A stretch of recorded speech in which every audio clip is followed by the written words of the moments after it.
मला ना मी तुम्हाला खरंच सांगतो, मला असं वाटायचं की जे आमदार आहेत, आपण निवडून दिलेले लोक आहेत, जे मंत्री होतात, खासदार आहेत, यांच्याकडं वेळ फार कमी असतो. म्हणजे जनतेची कामं करण्यासाठी सुद्धा यांना वेळ पुरत नाही. स्वतःकडे लक्ष द्यायला तर मग तो विषयच वेगळा आहे.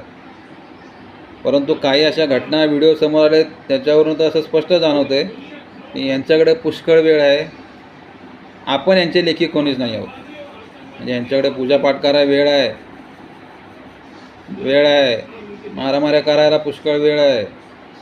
आता तर पत्ते खेळण्यासाठी सुद्धा वेळ आहे यांच्याकडे, ते पण सभागृहात. संवेदना मेलेल्या आहेत, मेलेल्या नाहीत तर त्यांच्या संवेदना आपल्याप्रती ज्या असायला हव्यात त्या सगळ्या मेल्यात. त्यांची अंत्यविधीसुद्धा करून टाकली. आणि हे आपलंच पाप आहे.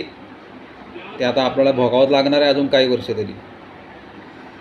यांच्याकडून आता फारशा वेगळ्या अपेक्षा राहिलेल्याच नाही आहेत. आता अजून काहीतरी व्हिडिओ नवीन येतीलच.